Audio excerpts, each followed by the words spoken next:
This is Building Lifestyles, a show designed to help everyday Australians create a lifestyle that inspires them using property development strategies. On the show, you'll hear from everyday people changing their lives doing property development. You'll learn from their successes as well as some of the challenges they've faced along the way. We also talk to experts from a range of fields who share specialised techniques that you can use to accelerate your property journey. I'm your host, Amanda McEwin, and I'm the founder of The Rising Star Developer. And I'm really passionate about helping everyday Australians build lifestyle using property development.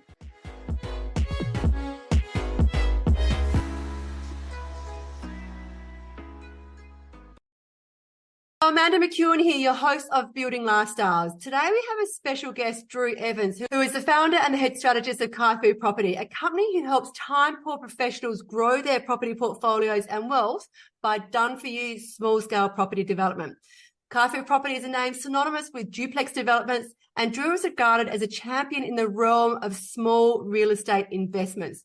Drew's approach to property is more than just business. It's about creating a lifestyle that resonates with the rhythm of the waves that he loves to surf.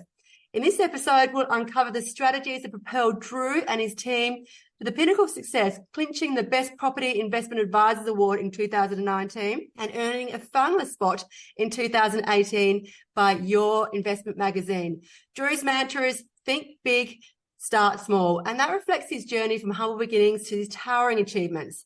Drew believes in the multifaceted potential of duplex developments, keeping both, selling one to satisfy financial obligations or selling both to reinvest in new ventures. His philosophy is anything you're adding value to a site is what I consider to be development. It's not just about financial gains, it's about creating a portfolio that aligns with your life goals. Drew often says the whole concept is if you're going to spend time, effort and the energy in a project, you want to make sure that it's worth a lot more when it finishes, but also that you have the ability to make a profit. So join us as we ride the waves of real estate insights and lifestyle philosophies with Drew Evans right here on Building Lifestyles. Welcome, Drew. Hey, Amanda. Thanks so much for having me. Pleasure. Now, I'm really excited about sharing your background and what you do with the listeners because there's so much synergy from the conversations that we've had prior to now. Your story is fascinating. So can you please share with the listeners your journey of how you started in property and how it's got you to where you are today? Sure thing, no worries. So I've got a bit of a strange accent. It's because I do. I actually grew up in Zimbabwe in Africa and moved over to Australia in 2001. Now, my property story is a little bit unique in the fact that my introduction was actually through my parents. So I wasn't smart enough to get into university. So I did the School of Hard Knocks and then went traveling. And long story short, when I did get into uni, my parents could afford the international fees. And the deal that they had was, hey, Drew, listen, you get to live in these houses as long as you help us renovate them in the holidays and rent them out to your friends. And I guess that was what sparked my interest in essentially learning how to get money to work hard for you and you're not working hard for your money. Fast forward, I ended up working for National Australia Bank. I then worked for a property developer here in Newcastle, infamously, and he taught me exactly what not to do in developing. I then worked for one of Australia's biggest property education companies. And here we are today where I figured, listen, I think I can do bigger and better myself through using wholesale investment strategies to fast track pretty much anybody's portfolio. So that's a bit about me. Amazing. And so as a result of that, through your own projects, you then created your own company from that, helping others. So tell us a bit about that. Yeah, I did. So I was working for another company and I was pretty fortunate at the time that I was investing personally behind the scenes. I got to a point in 2015 where my property portfolio paid enough for me to live, paid for my rent in Sydney. And I was lucky enough to set up my own company and live off my property portfolio for the first few years in business. What was the catalyst for me was really taking a wholesale approach to anything that I did, as opposed to the typical retail approach. And that's a big mistake I think a lot of people make is they buy a piece of real estate and then they hope and pray that it's going to go up over time. And listen, traditionally speaking, property in the right areas does go up over time, but sometimes it takes 5, 10, 15 years later to figure out that you may have bought a lemon. So for me, pretty young, pretty ambitious, I wanted to fast track my results. And in the early days, it was really understanding that property investing really is a game of finance, because at the end of the day, unless you've got a rich uncle or a relative or family, you need to keep the banks happy. And that's what led me into small scale developing, where you have the ability to take profit off the table, use the proceeds that you make to pay down debt, which frees up your borrowing capacity to allow you to rinse and repeat the process. Yeah, and you mentioned a key philosophy that I teach in my community as well is around the concept of wholesale strategy. So when your typical investors tend to buy a finished product where a developer has made a fair amount of profit, whereas when you're using more of an active strategy where you're creating your portfolio, that enables you to create profits and then be able to recycle those profits and grow your portfolio so much faster. And you see this time and time again in your business. Yeah, we do. So I look at the property market no different to any other product. Like go to the supermarket and pick up any product, and you sort of establish that it's like the food chain. You know, there's margin everywhere. And I guess my investment philosophy, as does my clients, is to try and control as much of that margin as possible. You know, so if you're looking at an existing property, you've got a land developer that's made money, you've got a builder that's made money, you've had a developer that's made money, you've got a real estate agent that's made money, you've then got a vendor that's made money. And I guess if you buy a retail property, you're the one that comes at the end and you purchase everybody else's growth, essentially. So that's what I love about developing, is if you can try and control as much of that food chain as possible, then obviously the results speak for themselves. So just share with us how property has actually changed your life, enabled you to be able to live a lifestyle that inspires you. Substantially. So I'm aware I don't want to come across the wrong way when I talk about this, but it's, you know, I'm a pretty humble guy, so it's all the truth. Listen, I met my now wife, bought my dream house on the water in Lake Macquarie through using property development. My strategy at the time was my biggest success, but it's also one of my hardest learning lessons in the fact that I bought, developed, sold, used the profit I made to pay down the debt, bought, developed, sold, pay down the debt. The success is, you know, I live in my dream house completely debt free. The learning lesson is don't sell unless you need to, because if I didn't sell, those properties would be worth, you know, millions of dollars more. So in terms of where we are today, like literally, you know, I was doing my bio the other day. 10 years ago, sort of started with a $39,000 deposit through working 3 jobs, saving up, got into my first project. Not even 10 years later, you know, my portfolio now is valued in excess of $26 million, brings in 25 grand a week in rent. Obviously, that's not all cash. So you've got expenses and stuff to come out of that. But yeah, it's one of my favorite sayings that Tony Robbins actually says it. You know, most people overestimate what they can do in 12 months, but underestimate what they can do in a decade. And it's so true. It's so true. Yeah. So for me, I guess my property portfolio allows me to live the life that I want. And I think, Amanda, you'd attest to this. A lot of people will go and purchase real estate, which ties them further and further to their job or further and further to their business. Whereas the type of real estate that I invest in, it pays me to own it. I don't have to pay it. So everything has got to do with improving your lifestyle. Yeah, no, so true. And that's why Rising Stars philosophy is all around building lifestyle, because you can make more money, but ultimately why are we actually making money in the first place? It's to be able to create a lifestyle that inspires us and have that financial security, to have that freedom, which so many people try to seek. And I do love your philosophy, and it's very similar to what we've done as well. We've done a lot of developments as well and sold and used that money to be able to get rid of our principal place of residence debt and be able to have our own home debt free as well. And then be able to create your buffers and your financial wealth once you have your own home paid off. It really does give you so much more breadth to create cash flow and wealth, and property development has certainly enabled us to do that and fast track it, that's for sure. Well, yeah, I mean, paying off your house does 2 things, right? Like number one is it frees up your after-tax cash flow, so you don't have to contribute towards paying off a mortgage each and every month. Number 2, in the eyes of the bank, is, you know, you don't have any bad debt, you only have good debt. So it's kind of this double whammy. And that's sometimes when I guess you are developing, is you need to kind of get clear on your goals and say, hey, listen, you need to begin with the end in mind. Rome wasn't built in a day. You and I both know that. And it's sort of making sure whatever you invest in for your first project is going to help set you up, not going to set you back for the one after that and the one after that. Yeah, so true. And I started off in my very early days as being a traditional buy and a hold investor, buying retail, holding, hitting the bank's glass ceiling, and then realized, oh, what do I do now? And that's part of the journey. And that's why I hear so many investors who may have been to an education seminar or just think that that's the way you create wealth, right? You just buy a retail property, you sit in it for 10 years, you know, buy 10 properties in 10 years, pay down half in 5 years, live off the income. And they get sort of either halfway, 2 things happen. They either get halfway and hit the bank's glass ceiling and can't invest any further. And then their whole wealth strategy just goes to custard, or they get to the end if they've been lucky enough not to hit the bank ceiling and may sell down half, but then they've got this big fat principal place of residence mortgage still there. And it's like, well, hang on a second, how are you going to get rid of that to then be able to live off? Otherwise, all that money that you're generating for your portfolio is just paying off your non-deductible debt. So that's why I'm really passionate about educating people. Let's get rid of that principal place of residence debt first, because then that opens up your wealth creation strategy so much further. I think my take on that, there's 100 different ways to make money in real estate. There really is. There's no right or wrong. It's just what's right or wrong for you. And yes, I'm a big believer of buying blue chip real estate. So, on the ocean, waterfront, city front, which are great. Like, don't get me wrong, you see these amazing homes, but the challenge that I find a lot of people have is you may be able to go and buy one or two of these properties, and then you're right, you get stuck. And what's the point of having one or two properties if you get stuck and you spend the rest of your working life trying to pay down these blue chip properties? So I guess for me, it's understanding that property development, it's not like you're a tree and you can't move. It's always, very flexible, and you can move and adapt depending on what your goals are. So, I get ripped off by my brother the whole time. I have absolutely no idea how to swing a hammer.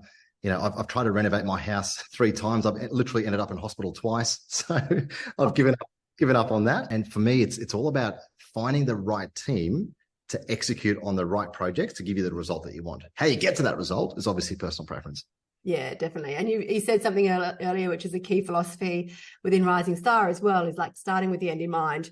So when you go with a project, thinking about, okay, how is this project here going to help me achieve my financial and my lifestyle goals? But also having those multiple exit strategies in place. And I know you mentioned this when I introduced you, is having your plan A, B, and C with your strategy. So if you're building 2 or 3 or however many, and you may start off with going, okay, I'm going to sell all of these, or I'm going to keep 2 and sell 1, or I'm going to keep all of them, whatever it is, depending on what happens with the dynamics of the market, then just for the nature of the project and having looked at those different exit strategies at the beginning, whatever curveballs happen, COVID coming your way, or a GFC, or interest rate rises going skyrocketing, at least you've got different ways of being able to exit that property that are going to help you still make progress towards your financial goals, and it's not going to leave you with the tide going out and going, uh-oh, what do I do now? Happened. Yeah, it's an interesting one, isn't it? Because you always want to begin with the end in mind, but in the same respect, you also want to play the cards you've been dealt. That the last thing you want to do is put yourself in a position where you have to sell because the market conditions have changed or whatever. But it also has added complications or added things that you need to factor in terms of, well, what entity do you do development in? Are you going to be developing as a business? Do you need to factor in the margin scheme? Are you going to be doing it individually where you keep it for the long term and claim back the big depreciation and things like that? Are you the money partner? Do you do joint ventures? So all of these things have implications around, well, what's the end goal? Because it has an adverse effect on saying, well, listen, for me, number one is always making sure, well, can you get the finance? Because you can have the fanciest structure in the world, but if you can't get the finance, what's the point? So for me, it's like, well, what's the end game plan? Then how are you going to get your finance? What is the best entity to do that on? And then in my opinion, you judge it as the development projects on. But you're right. Like once you start to get a lot more in depth with this strategy, is you could have, I guess, the same kinds of projects, but different strategies behind each and every one of them. And that's where my personal investment strategy at the moment now is building up a development pipeline, because I'm sure your listeners can attest to, and so can you. Developing isn't an exact science. You don't click your fingers and you get the results straight away. There's a lot of time, a lot of stress, and a lot of process that goes into it all. But for me, what I've learned in my personal portfolio is if you can control real estate, time more often than not does the heavy lifting. So I guess in my personal portfolio now, my personal strategy is my investment strategy is to have a development pipeline of 10 projects at any one point in time. Now, you don't fund 10 projects all at once. That gets extremely expensive because you have an interest bill that's going out and you don't have any rent that's coming back in. But you can use staggered settlement timeframes to help build up that strategy. So I've just completed 2 projects. I've got 2 that settled in a couple of weeks. I've then got 2 that settled mid next year. And I've got 2 that finish at the end of the year. So again, my strategy is to have a rolling development pipeline if you have the finance capacity to allow you to do that. Yeah, definitely. And then also, I've done this in the past as well. With that, you can also put a renter in there for a certain period of time. If that's going to be your project in a couple of years, it becomes an investment property for a little while until you're ready to go. Amazing. And that's very, very good point, because of my pipeline of 10, I should just clarify, I'm not selling all 10. There's some in there that I genuinely believe that the majority of the growth hasn't happened yet. So why on earth would I sell it? Real estate is expensive to get into and it's expensive to get out of. So, but in the same respect, you need to weigh up the opportunity cost of holding a project versus the opportunity cost of selling it. Yeah, okay, that's so true. So if you think back to the beginning, and I think sometimes when you've been in this game for a while, it almost need to go back, because that really helps people who are just starting out.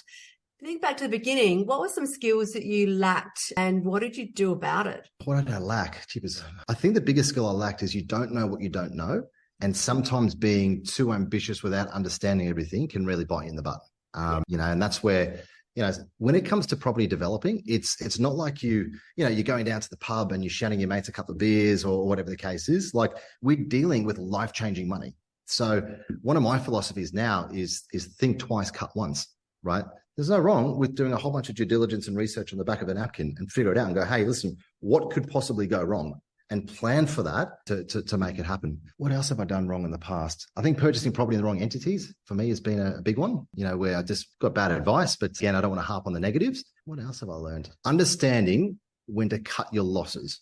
That's a big one, because again, you can make the numbers, you can fudge the numbers on a project to what you want to see fit. What the market dictates versus what you want sometimes is very different. And I guess for me in the early days, my ego probably didn't want to acknowledge that. Yeah, and property development is a great way of keeping egos in check, doesn't it? So as soon as you start beating your chest thinking, I've got this awesome project, it's profitable, a curveball can come out of left field and go, hang on a second, let's just put you back in your place now and remind you of the fundamentals. Yeah. Well, I mean, I remember one of my first projects I did is I spent a stupid amount of money getting architectural plans done. I got like really fancy landscape gardens done. Hey, mum and dad, look at me. I'm learning to be a developer. Come and have a look at it. And on handover of the project, listen, it looked really good. I decided to rent it out, drove back 3 months later, and, not so much. So in property developing, I guess there's two major lessons that I've learned is you can lose money in two ways. Number one is you can overcapitalize, which is what I've just done, spending money on architectural plans, spending money on landscaping, which doesn't necessarily give you a dollar return if you're going to keep them for the long term. Or number two is you can undercapitalize. And this is one of my favorite sayings is, cheap is not affordable and cheap is cheap for a reason. I think a lot of people get caught out on that is, when you're doing your research and your feasibility and you may go out to tender with numerous builders, you navigate naturally towards the cheapest build contract. And sometimes that's a huge mistake, in my opinion. Yeah, no, I hear you. And we have a philosophy. I always try to create a champagne product on a beer budget, but that doesn't mean going cheap. It means spending the money wisely and really understanding what your target market wants, because it's not about your taste and what you think looks pretty. It's really doing that research up front to be crystal clear on who your target market is and what do they want, and then create it. Because if you do that, you're always going to create a product that is going to sell because you're listening to the needs of the market rather than creating a product. Say, for example, a market wants 2-bedroom, 1-bathroom, but you're creating a 4-bedroom, 2-bathroom, double garage home in an area that just doesn't warrant that. I mean, there's always product mix, of course, but when you understand the starving market, then that makes it so much easier to be able to de-risk your project as well. Yeah. I actually had a humbling experience. It was only a couple of weeks ago on a project I'm developing. I won't say where because it's still ongoing, but spoke to the agent. I was like, hey, listen, you've given me this appraisal, but I've spent a heap of money getting higher ceilings, expanding, getting like European appliances, getting ducted air conditioning throughout, getting like all this fancy stuff. And the agent was like, Drew, you're an idiot. Why are you doing all that? Are you doing it for you or are you doing it for your tenant or for your prospective buyer? And I think that's a really good takeaway, which you touched on, is you should be developing the product based on the demographic that's going to buy it or that's going to rent it. Huge takeaway. Yeah, for sure. So if we think about the last couple of years, so they've been quite tricky in the property world and developing world with material and labour shortages and interest rate rises and builders going under. How have you navigated that within your business and your clients and your own property development? You're right. It has been. They call it the profitless boom, as you know. It's been really tough, right? But something I'm incredibly proud of is we have never lost a client a single cent ever. And that's a track record I'm proud of and I'm going to keep for a long time. So listen, it is a bit of a silver lining because yes, we did have delays in land registration. Yes, we did have build prices going up. The silver lining to that is what property prices did in the meantime. We have had clients that go, oh, Drew, I'm really not happy paying a $20,000, $30,000, $40,000 build price increase. I guess, Amanda, this is where my company operates maybe a little bit differently to a lot of others in the fact that we need to partner with a builder to make sure that you actually have a completed product. Because imagine this, imagine if you go through 4, 6, 8 months of a development approval, you get your development approved and then the builder goes bust, right? It's not like you can just go to another builder and say, hey, listen, can you build these DA approved plans? Because the builder owns those plans, they own those designs. So we work very hand in hand with a select few bunch of builders because we know they agree to our development terms on a retail basis. We know that they have a vested interest in keeping us happy and our clients happy, because otherwise they don't get the next 10 jobs. And we also know that they do a good quality product. So it's been tough. Our biggest successes, to be honest, have been through this COVID period. Like, it's insane how much money some of our clients have made.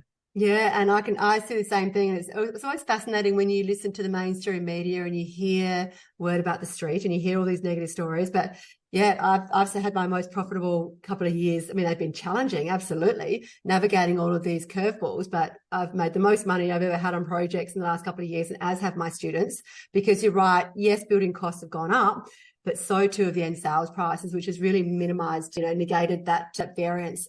But you also do raise a really key point here. And this is something that is important regardless of whether you go through the last couple of years or even 10 years ago, is that your choice of builder and your choice of the team that you surround yourself with is the difference between having a smooth ride and a bumpy ride. And building your A team and those strong relationships are so important to your business, and also understanding the challenges and how it impacts them. And that's part of the relationship, right? So I know when I catch up with my builders, I'm always just asking, how are things going in your business? How are you navigating these challenges? Like having those conversations regularly. How are you managing your cash flow?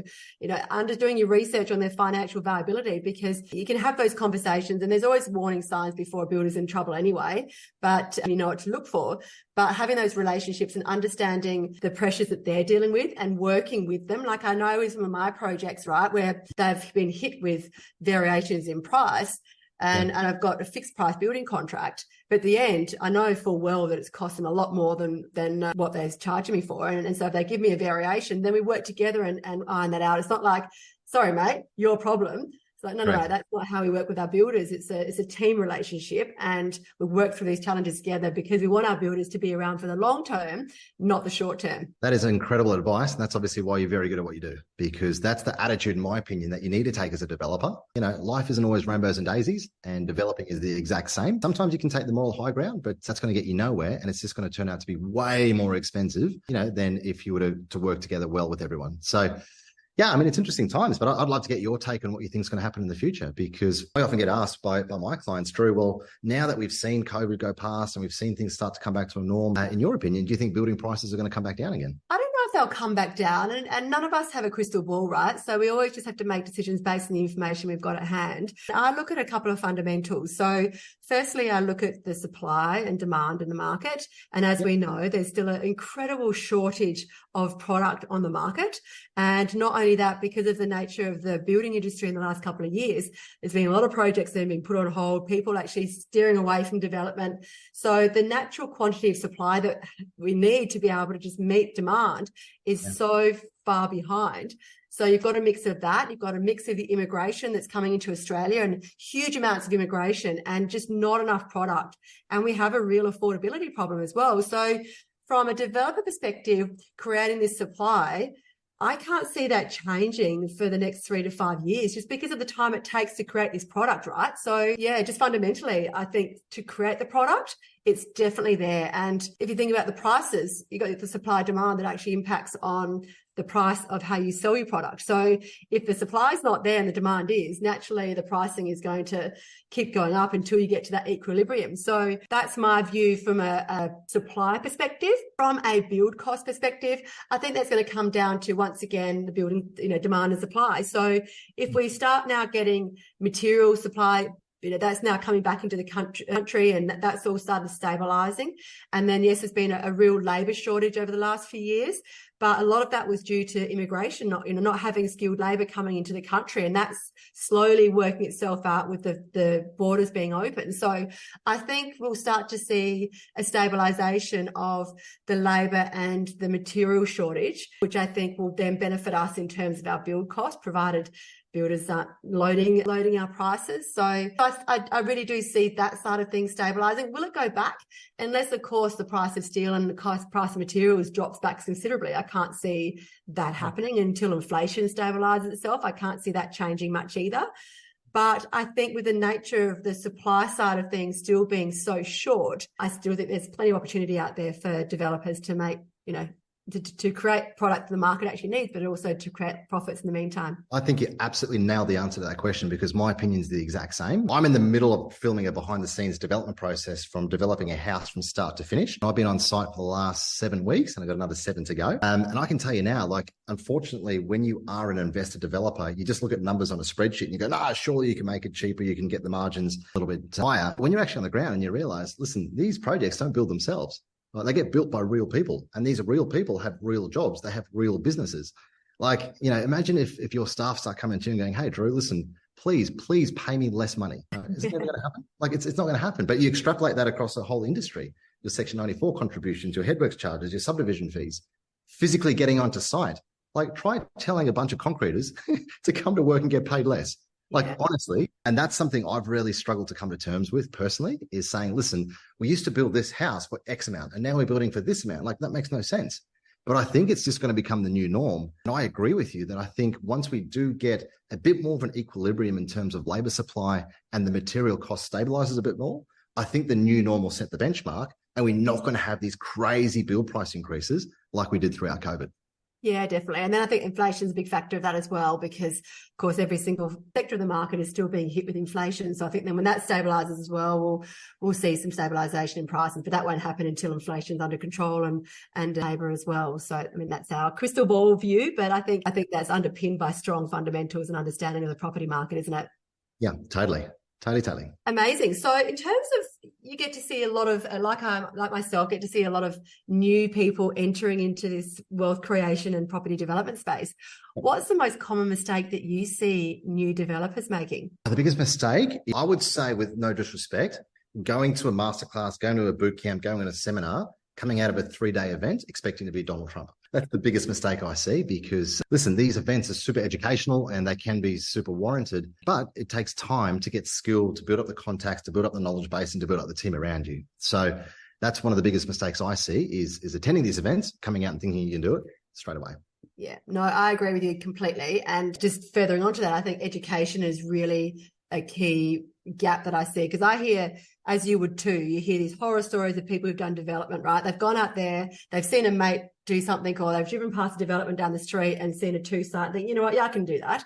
And they go out and do that without having even done a feasibility to make sure their project's financially viable, not even understanding the key process to follow, and then you hear them losing money and the strain in relationships. And it's like, my gosh, if only you had invested in your own education through someone who's doing what you want to do.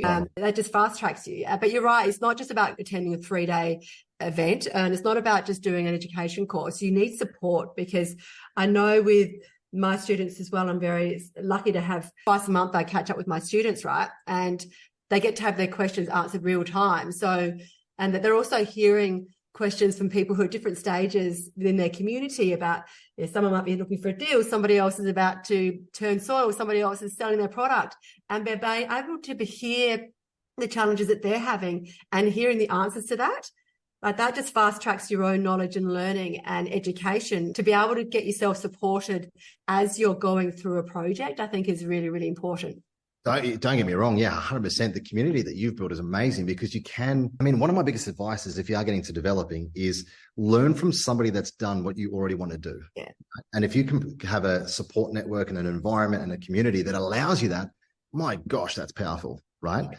It's the reference point is when somebody doesn't have that and they go and sit in a boot camp and then they come out because they spent 5-10 grand.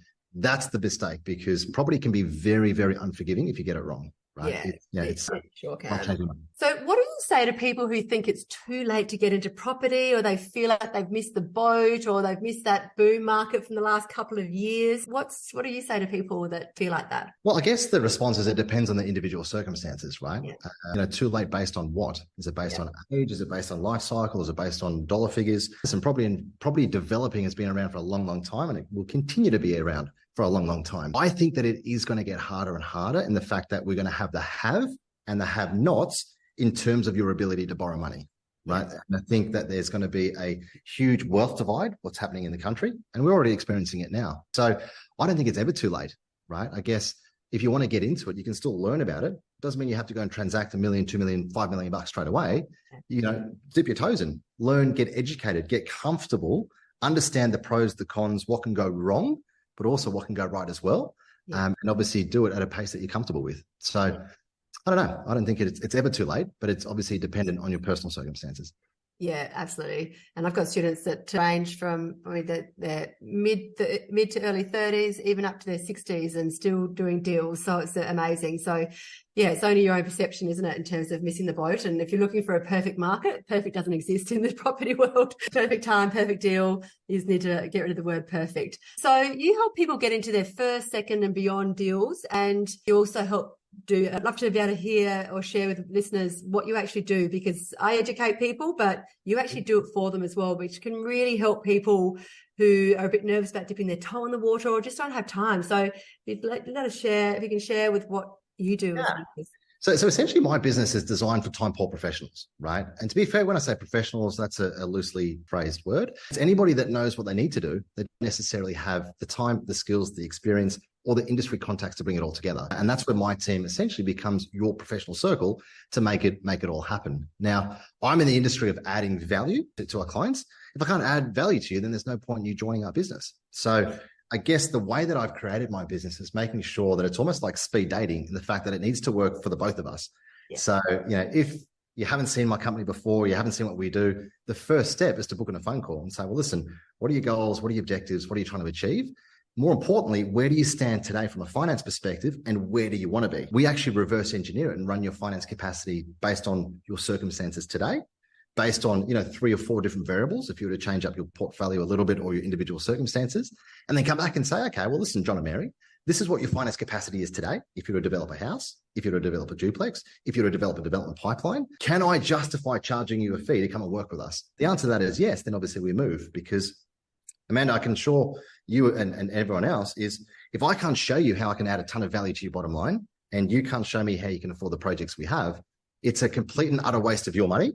And to be honest, it's a waste of both of our time. So number one is we make sure that we can help you. Number two is then we go through and say, well, listen, what do you actually want to do? Let's reverse engineer a strategy by having your own portfolio strategist.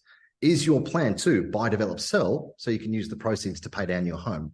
Is it to buy, develop, keep so you can set yourself up financially? Is it to buy, develop, sell so you can pay for your kids to go through university, to go through college? There's a whole different reasons why you do what you do, and everybody is different. But I guess it's making sure that we can build a long-term relationship with everyone where it's not just about finding your first project and then you never hear from us again. My business success is based on our client success, where if I can help you make 100, 200, 300, 400, I don't want to say this, but it's true. We've had clients make 700 or 800 grand in duplex developments.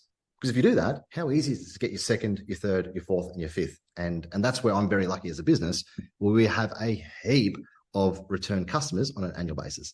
Yeah, and that's amazing. And I think that's what I love about the synergies of our business, right? So educate people so they understand how to navigate that whole process. And I have a number of students who are just time poor, right? They understand the process and they understand what to do, but they're just so busy in life that time holds them up for making progress. So that's where your business to be able to do it for them and really help them achieve their goals faster. And I also feel that, like education, if you're just starting out and you're getting somebody to do it for you, it's almost a bit of an insurance policy, right? Because it's helping you navigate through that whole process for your first one with that support from a knowledge perspective, but also having someone on the ground that can help you work through that first deal as well can be a really great way to get going. So yeah, totally. It's a really is a win-win situation. And I guess naturally you get educated along the way by having somebody else do it for you. A lot of clients that say, hey, listen, Drew, we want to try first 1 or 2 with your company. And in full transparency, after then, we want to try it ourselves. Yeah. John and Mary, I wish you all the best. I hope you do. Does it make sense? So it creates this really cool environment for everyone involved. Basically, we're dealing with good people. We get good results. It's a win-win for everyone along the way. Yeah, and that's my business philosophy as well. If it's not win-win, don't bother. Same as me. Yeah. So I'd love for you to share one key message or a bit of nugget of gold that can help the listeners that they can take away from today and go and implement straight away. What's one bit of advice, a tip or something for the listeners? There's so many, isn't there? Yeah, when it comes to property investing, it's think twice, cut once. For me, that's the biggest piece of advice is don't fudge the numbers to make them work to stroke your ego. Let the market results speak for themselves.